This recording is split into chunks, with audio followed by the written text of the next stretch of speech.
Julián, buenos días. Olga, buenas tardes, ¿cómo estás?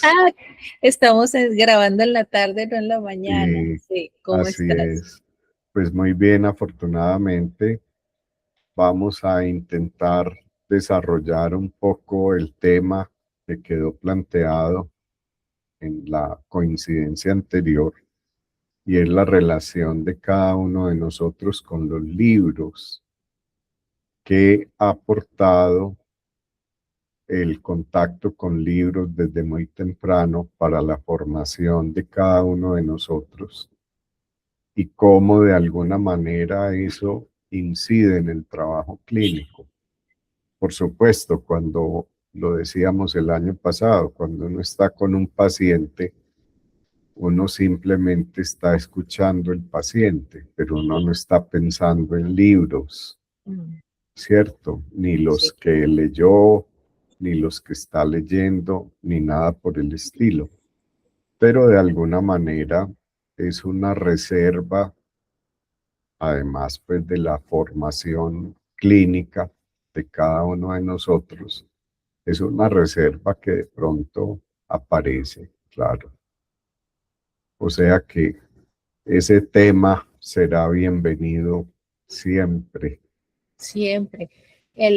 De hecho, ahorita te mostraba este libro de Yalom, de Psicología y Literatura, y aquí como para recordar estaba eh, hojeándolo y plantea él, pues aquí en la contraportada decía, eh, el aspecto clave que desempeña la narrativa en el proceso de psicoterapia. Es decir, de alguna forma, pues obviamente están los libros que nos han marcado, que no todos son de psicología, de psicoterapia, de teoría, de conceptualización. Yo por lo menos he aprendido mucho de cómo es, cómo piensa y cómo vive el ser humano en la literatura, no necesariamente en los libros de texto académicos, ¿no? Que son tan fríos y tan en tercera persona al escribir la tesis de doctorado, sino que el trabajo en psicoterapia o ese escenario es una invitación para que la persona que está allí en el lugar del paciente se escuche narrando a sí mismo su propia historia, ¿no? A veces decirlo en voz alta y narrar su historia, lo que sintió, lo que pensó, lo que le sucedió, lo que soñó, ¿sí? Cuando se escucha decirlo, lo pone en la palabra y lo dice, cambia la forma en que comprende muchas cosas. Entonces, es aprender también que la narración hace parte del proceso de psicoterapia. Pero vamos a darle el enfoque, habíamos dicho, de cuáles han sido esos libros, no necesariamente de texto académico, ¿sí? que sentimos que han marcado nuestra forma de comprender las cosas y que llegan al espacio de la terapia. Julián, ¿cuál sería el primero que tú nombrarías? Olga, yo no soy capaz de nombrar un libro especial, me parece supremamente difícil porque he estado en contacto con los libros desde Sí. muy temprano, desde la infancia. No sería capaz, pero sí puedo hablar en términos muy generales de la importancia que para mí desde el colegio tuvo la literatura, el encuentro con la literatura y el encuentro con la filosofía. Ujú. Yo pienso que eso fue un hallazgo para mí muy importante en el colegio, desde la época del colegio Ujú. y específicamente durante el bachillerato. Yo contaba la anécdota en la coincidencia anterior de las clases de castellano con el padre Darío Benítez, que fue quien nos acercó, o por lo menos a mí me pasó así, a la gran literatura castellana del llamado siglo de oro. Ahora, para mí, pues esa literatura, pues no solamente viene desde la Edad Media, yo podría mencionar San Millán de la Cogolla, que es el monasterio donde están los escritos más antiguos de la lengua castellana, específicamente Gonzalo de Berceo, San Millán de la Cogolla, el monasterio, y ahí están los escritos de Gonzalo de Berceo. Pero está también toda esa epopeya que fue tan importante, por ejemplo, el Cantar del Mío Cid. ¿Sí? Eso es anterior al Renacimiento, que ya es siglo de oro, y al Barroco, que es posterior. Entonces, yo diría, para mí, esa literatura fue muy, muy importante. El acercamiento a la poesía y el acercamiento a la novela, ¿sí?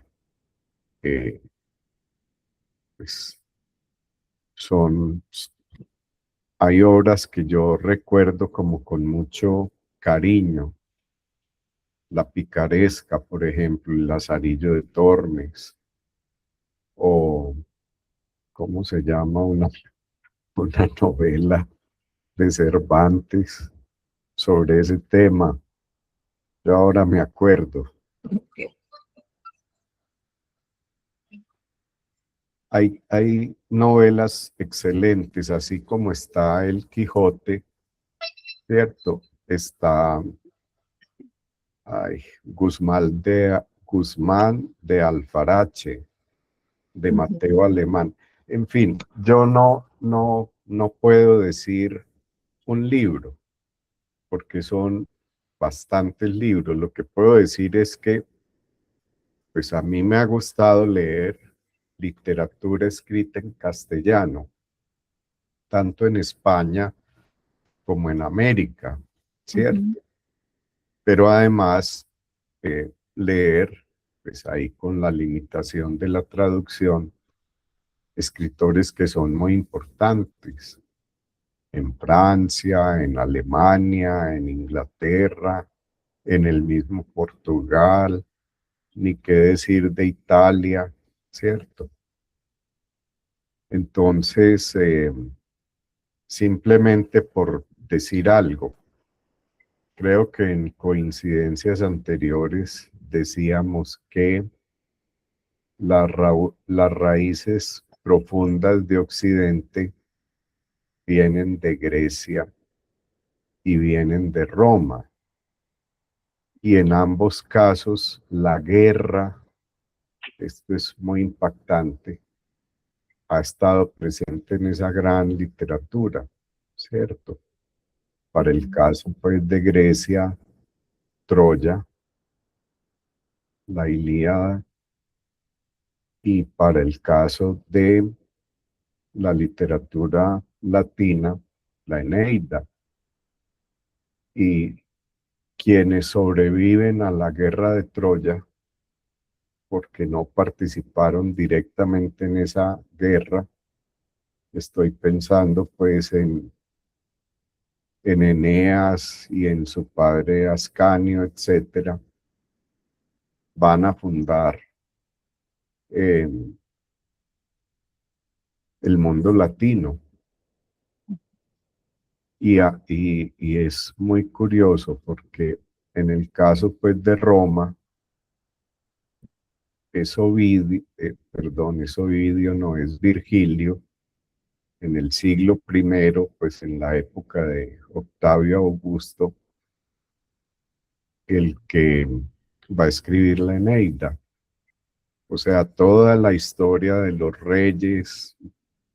eh, de los reyes míticos, de los reyes reales, y luego la historia de la República y el hundimiento de la República por la guerra civil y el surgimiento del imperio. Es decir, han pasado años de años, muchos años, muchos siglos, y con posterioridad Virgilio escribe la Eneida en la época de Augusto. Hay un libro muy bonito de un escritor muy erudito francés que yo leí con mucha frecuencia, que ya es bien diciente. Dice Pierre Grimal, el libro se llama Virgilio o la segunda fundación de Roma. Entonces, pues yo encuentro ahí otro sesgo que para mí ha sido muy interesante, la historia.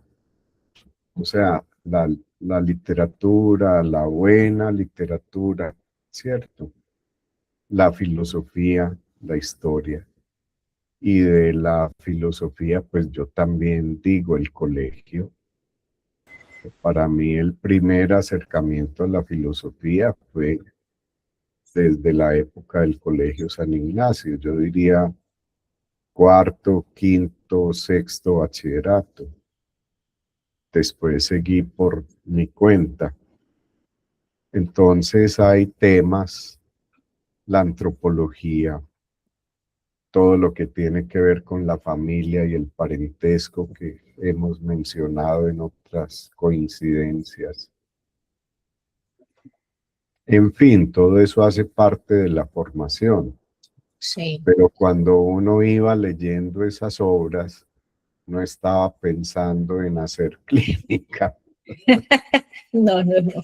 A mí, en cambio, Julián, eh, yo leía mucho. De hecho, mi papá eh, narra una escena de cuando yo estaba, no sé, tal vez recién aprendiendo a leer, 6 años, 7 años, ¿no?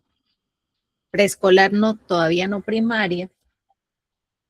Y, y yo estaba sentada, yo tengo un recuerdo de eso muy lejano, pero yo estaba sentada en la sala con el dominical de la prensa, ¿sí? Cuando era un, un dominical con temas culturales y de reflexión y todo esto, ¿sí? Posiblemente El Espectador. En El Espectador, seguramente. Y yo estaba muy sentada de 7 años, 6, leyendo algo sobre Bielorrusia y no sé qué, un montón de cosas. Y él dice, ¿tú qué estás haciendo? Y yo con toda seguridad leyendo, ¿sí? ¿Y qué estás leyendo? Yo le leí el título, ¿sí? Y él dice que yo no me paré a jugar hasta que no me terminé de leer todo el artículo sobre este tema de los zares de la Bielorrusia y pues, quién sabe qué era lo que estaba leyendo. Es decir, esa intención de acercarse a la realidad a través de la narración de otro, y esto también me parece tan bonito de la literatura, y es como el que escribe le da voz a una historia, a unos personajes, pero cuando los entrega a cada uno de los lectores, comprende esa voz de una forma diferente. De hecho, juntos, tú y yo hemos estado en clubes de lectura y hemos visto que del mismo libro cada persona rescata cosas distintas dependiendo como de su historia, ¿no? Lo que su historia de vida, su historia y el contexto en el que creció hace que se enganche con un personaje, con el otro, con una afirmación, con la otra, con una contradicción o con la otra. Eh, mis libros de la infancia, en mi casa estaba El Tesoro de la Juventud. Mm, Entonces yo leía esos 20 tomos de arriba hacia abajo, de abajo hacia arriba, y el olor de esos libros que eran muy viejos además, o sea, cuando yo los leía ya eran viejos y tenían un olor característico, ¿no? Y esas las eh, historias, cuentos, pero también lecciones sobre la ciencia y sobre un montón de... Para mí era como fascinante meterme ahí. Yo recuerdo muchas horas dedicadas a eso, ¿no? Las selecciones, las revisticas de selecciones sí. también. Y allí yo creo, Julio, bueno, Corazón, Mujercitas, esos libros fueron los de mi infancia. Yo vine a leer García Márquez y todo esto ya más entrando la adolescencia, pero los de la infancia eran como todos estos que yo me pongo a pensar y no eran tan fáciles de leer. Un corazón no eran tan fáciles de leer, pero como que yo me lo sabía de memoria, ¿no? porque me lo leía una y otra vez, y me gustaba un personaje y detestaba al otro personaje. Es decir, es meterse en esa narración. A mí me gusta, y aquí como que lo quiero plantear, me gustan mucho los libros que están narrados en primera persona. Es decir, que el protagonista está contando lo que está sucediendo desde él, desde su experiencia, no un observador que también aparece a veces, no, otra forma de escribir es un narrador que observa y que describe lo que le pasan a los personajes. Pero esa narración en primera persona, yo siento que para mí fue fundamental para hacer lo que hago, ¿no? Esa capacidad de dar cuenta de lo que se siente, de lo que se piensa, de lo que se percibe, de cómo se percibe, de esa claridad en la descripción fenomenológica de lo que está pasando en mí, en el otro, de cómo veo a los otros personajes, pero en primera persona. Para mí es muy, muy llamativo. Me gusta mucho ese tipo de literatura que está escrita así. Y hay un libro que para mí ha sido fundamental, incluso hay cosas que converso en terapia con mis pacientes sobre libros, ¿no? Porque me traen libros que han leído, libros que, no todos de literatura, ¿no? Eh, y es Paula de Isabel Allende. Tú sabes que a mí tienes, que ese es un libro que para mí ha sido siempre muy importante. También lo he leído varias veces. Me doy cuenta que yo no me repito películas. Soy muy poco de repetirme una película, pero los libros me los repito con cierta frecuencia. Sí, y me gusta volver porque, como dijiste ahorita al iniciar lo que estabas comentando, cuando uno vuelve y lee un libro, encuentra cosas diferentes que en un primer momento tal vez pasó por alto, pero que cuando los vuelve a leer son significativas, ¿no? Y también, y aquí dejo, Julián, el tipo de literatura que uno elige leer en distintos momentos también responde mucho a lo que uno está, a la época de la vida por la que uno está pasando, ¿sí? Responde muchísimo como a las necesidades, a las preguntas y a las búsquedas que uno está haciendo en determinados momentos, ¿no? No sé, te dejo eso allí con Paula de Isabel Allende, ha sido tan importante para mí. Sin duda, Olga, hay una relación entre el momento de la vida y lo que uno va leyendo. Estoy de acuerdo contigo. Mira, vuelvo a lo que estaba intentando decir porque lo dejé en punta. Sí. Homero, la Ilíada, ahí está pues la guerra y toda la historia de esa disputa entre las diosas y discordia, es lo que va a desencadenar esa guerra. Luego Virgilio, la Eneida, Roma, y ya bien avanzada la Edad Media, siglo XIII, si no recuerdo mal, pues otro gran poeta, Dante, ¿cierto? Es decir, en la historia de la civilización occidental, los poetas, con su palabra poderosa, han dejado un surco muy importante, muy, muy profundo, y eso es lo que uno poco a poco va reconociendo. Mira, antes de retirarme de la universidad, yo propuse un tema para hacer un curso que no es obligatorio, que es selectivo, e iban estudiantes de diversas carreras, no solo de la Facultad pues, de Ciencias Humanas y Sociales.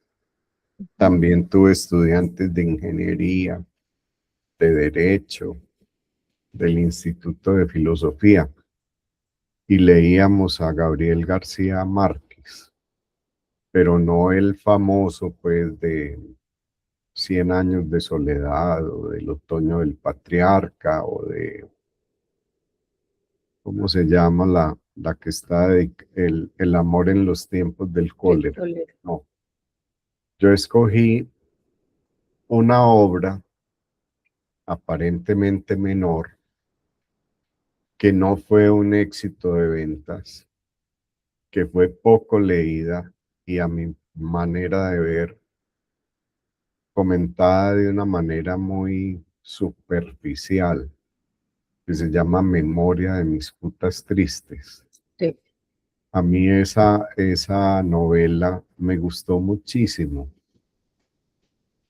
Y esa novela, entre otras cosas, tiene un elogio que él hace a la literatura española, no solo del siglo de oro, sino también a la literatura medieval.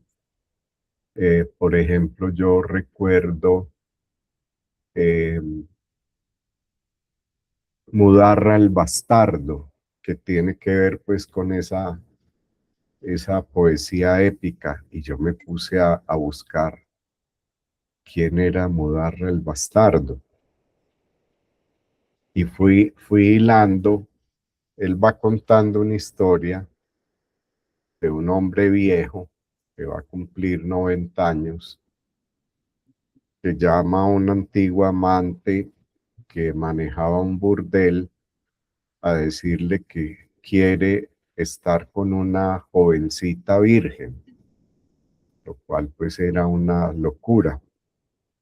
Entonces lo interesante de esa novela es esto, el recorrido, el sexo, porque así empieza, luego al descubrimiento del erotismo y finalmente al amor en la vertiente del enamoramiento. Eso está en esa obra, ¿sí? Pero también pues está el homenaje a la gran literatura que a él le gustaba tanto y que empezó a conocer cuando estaba estudiando en el colegio de Zipaquirá, en la biblioteca del colegio. Y eso nos llevó pues a hacer una búsqueda. Por ejemplo, Memoria de mis putas tristes tiene que ver con uno de los cuentos peregrinos, El avión de la Bella Durmiente. Y hay una obra que a mí me gusta mucho y que he leído varias veces y cada vez la leo de una manera distinta. Yo puedo estar equivocado, pero es la impresión que a mí me queda. Que ya en el otoño del patriarca, en unas 2 páginas, está más o menos el tema de Memoria de mis putas tristes. Y eso fue lo que a mí me pareció más increíble. Y como se trata pues de pasar del sexo al erotismo, al descubrimiento del amor, leímos una maravillosa obra de teatro que se llama Diatriba de amor contra un hombre sentado. Y no solamente leímos la diatriba, que es excelente, sino que pudimos ver, gracias a Internet, una representación teatral de esa obra por un grupo español muy bueno. Aquí en Colombia se hizo la primera representación teatral con grandes artistas de la época, se la metieron toda, como dicen ahora, le metieron la ficha a la presentación de esa obra, Diatriba de amor contra un hombre sentado. Y terminábamos, este es mi gusto personal, la obra que más admiro yo de Gabriel García Márquez, porque está escrita a la manera de una novela, es Vivir para contarla. A mí me parece que eso es absolutamente increíble, la manera como está construida esa obra, que se supone que es su autobiografía contada como una novela, empieza con la llegada de Luisa Santiago a la cueva en Barranquilla a buscar el hijo que siempre estaba allá en ese mundo bohemio. Ahora están celebrando el centenario de uno de estos De jóvenes. Álvaro Cepeda Zamudio, sí. Exactamente. La mamá pues llega a decirle, necesito que me acompañes a vender la casa de Aracataca. Entonces me parece maravillosa la forma como está escrita esa autobiografía, que termina cuando él ya se vuelve un hombre famoso. Y él, Julián, sí, termina, perdóname, y te hago una pregunta que me surgió de lo que estás diciendo. ahí, entonces, sí, continúa. No, te iba a decir que termines y te hago una pregunta de lo que estás diciendo. Ya. Pues siendo una autobiografía escrita como una novela, así la leo yo, termina cuando ya se vuelve famoso. Entonces, en alguna parte, en alguna entrevista, si no estoy mal, él decía que a partir del momento en que se vuelve un hombre famoso, ya él no tenía nada para contar. Que su vida cotidiana se volvió homenajes, que lo invitaron allí a una conferencia, que el presidente no sé cuál quería reunirse con él, que en la universidad de allí le daban ¿cómo se llama? Reconocimiento. Un reconocimiento, pues un título honoris causa. Honorario. Entonces él decía que ya no tenía nada para contar que fuera interesante. Y bueno, en fin, él tiene un libro, tiene un título muy bonito, Cuando era feliz e indocumentado, para hacer pues el contraste entre el hombre feliz, indocumentado, desconocido, ¿cierto? Y el hombre famoso.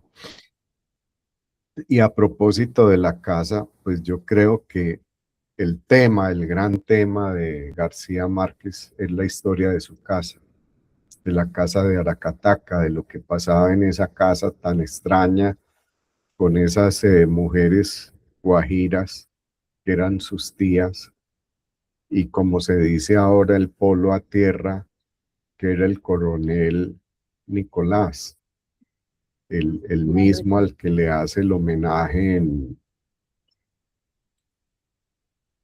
¿cómo se llama?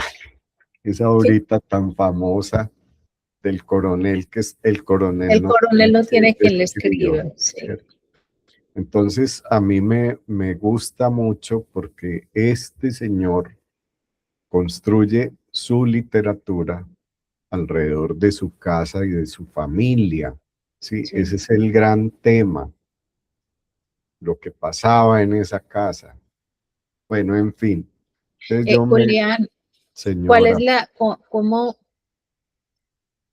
entre Memoria de mis putas tristes y El avión de la Bella Durmiente, cuál es ahí me dejaste intrigada bueno, con eso.